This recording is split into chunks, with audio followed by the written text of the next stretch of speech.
National Fraternal Order of Police Executive Board, representing nearly 400,000 officers nationwide, and they were with me right from the beginning, and we appreciate it. We won't forget.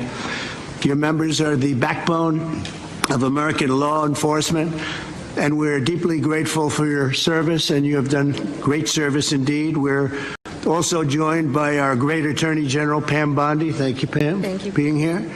For generations, this institution has served as a powerful voice for the brave men and women who risk their lives to protect communities all over our country, and they do it as well as anybody or better.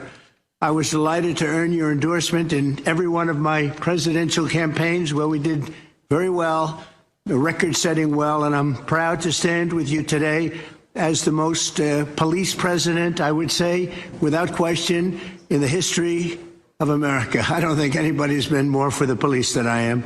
In recent years, far-left radicals have vilified and targeted our nation's police with Marxist prosecutors and soft-on-crime politicians, making it impossible for you to do your jobs and do them the way you want to do them, and only you know how to do them. Under the Trump administration, those days are over.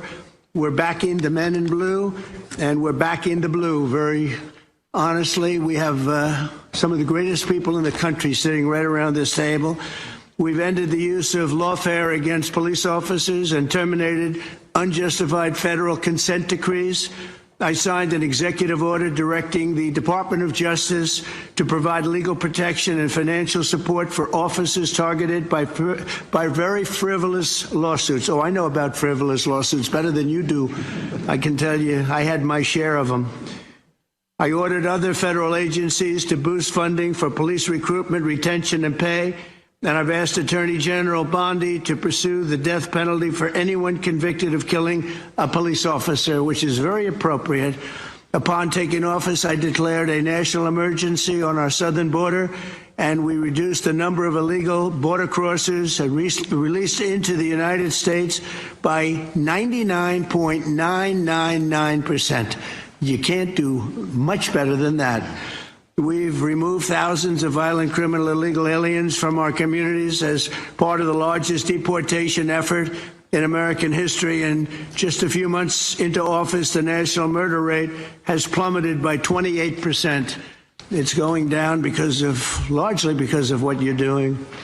I'm also deeply grateful to the National Fraternal Order of Police for its resounding endorsement of the one big, beautiful bill, which is moving along very nicely with great support. It's a great bill. It's a bill that's going to cut taxes more than any bill we've ever put in the history of our country.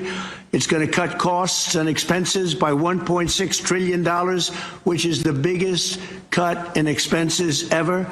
And it's going to do so many other things. You know, our country is doing record business right now. Record investment is coming in. Close to $15 trillion is already committed to come in for building new plants and factories. AI is big. Apple's investing $500 billion plus. They're all coming in. It also includes the largest investment in border security in our nation's history, equipping law enforcement with the tools to stop the invasion. I built a lot of wall, hundreds of miles of wall. Now we're going to build some additional wall where we feel we probably should build it after a little trial and error. And we're going to end up building more wall than even I built, and we built a lot. So I want to thank you for your support, and now let's get the bill passed. We want to get it passed through Congress without delay. In everything we do, we will give our police the respect and the protection and all of the resources that you need. I did that, as you know, nobody wanted to do it before me, where I gave you the military equipment that was excess. They called it excess military equipment. You know that about very well. I think every one of you benefited by that. It was in warehouses, billions of dollars worth in warehouses all over the country, and other presidents didn't want to give it to you. I did, and we gave it to you, and it helped out a lot and saved a lot of police officers' lives. I'd now like to ask Attorney General Pam Bondi to say a few words, followed by FOP National President Patrick Yoes, and then Washington, D.C. FOP trustee Greg Pemberton, and Vice President of the Fraternal Order of Police, Joe Gamaldi, all great people. Thank you very much. Pam, thank you very much. Thank you, President, and thank you to the Fraternal Order of Police for being an unwavering voice for America's law enforcement. We all know there is no ordinary day in the life of a police officer. Each day, you leave your homes with complete uncertainty as to who you will encounter and what happens each day. You also stand on the front lines against cartels and foreign terrorist organizations while fighting the horrors of illegal drug and human trafficking. I was just in Poland this morning and arrived back not even 2 hours ago. And you have the respect of the entire world of law enforcement around this world. They respect all of you so much. Thank you for making all of us so proud on the worldwide stage. President Trump's Justice Department will do everything to protect you and to support all men and women who wear the badge in this country.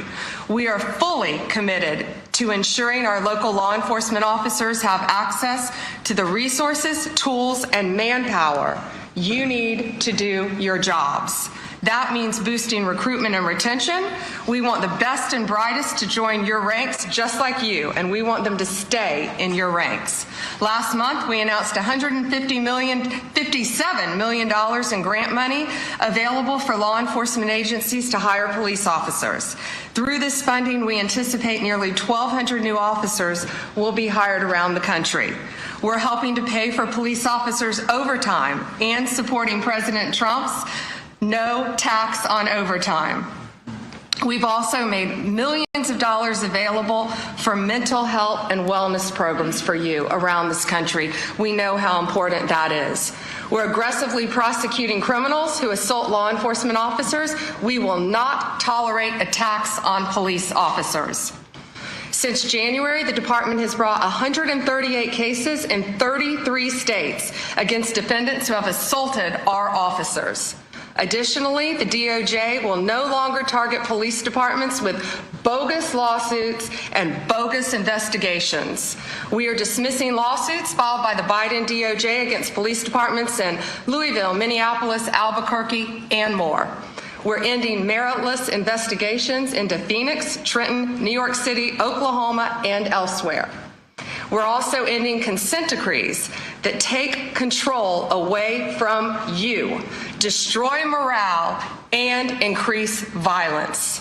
Instead, we're working with local law enforcement to give you the tools that you need to make our streets safer. We believe in backing the blue, not just in word, but in action. The Biden administration slandered you, defunded you, and undermined your service.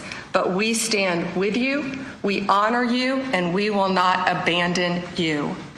Thank you on behalf of President Trump, the Department of Justice. We are 100% committed to standing with our nation's law enforcement. God bless you, and God bless America. Thank you. Thanks, Pam. Mr. President, first, thank you. Thank you for not only your support for law enforcement as the 45th president, but also your support as the 47th president and all the years in between. You've always been steadfast supporter of the Fraternal Order Police and law enforcement across this country. I want you to know on behalf of our nearly 400,000 members, we appreciate all that you do for us. With us today is the members of our executive board, but we also have members of FOP unions in major cities across this country, which have some very serious problems that we're working with, and we appreciate the opportunity to share with you some of our views and work together on this.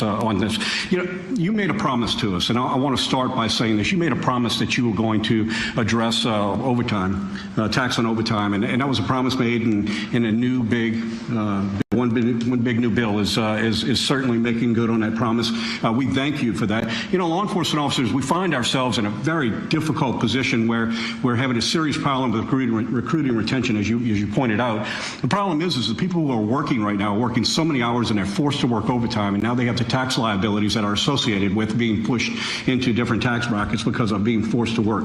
Not only that, they're not getting to keep the money they earn. So you, in a recruiting and retention standpoint, you show appreciation for what we do, recognize what we do in the community, and I want you to know that we're proud to support the bill.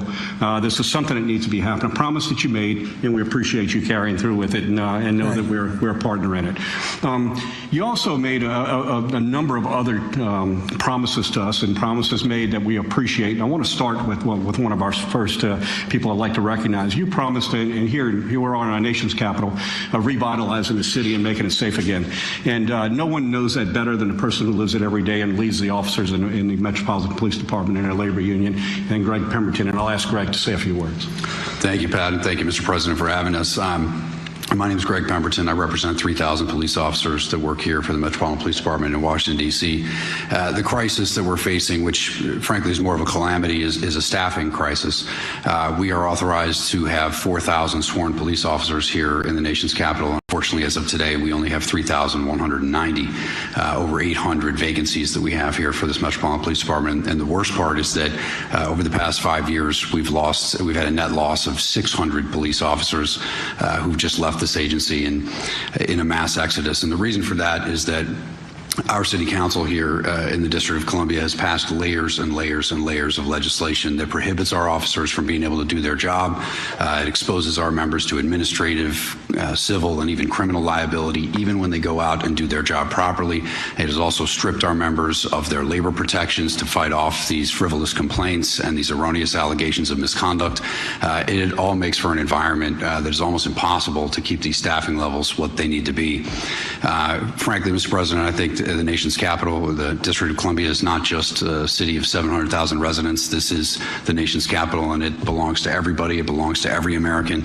It should be a safe city. It should be a pinnacle of American society. It should represent the freedom and democracy that we all cherish so much. And anybody should be free to come here and experience that and see what it is that we are here in this country.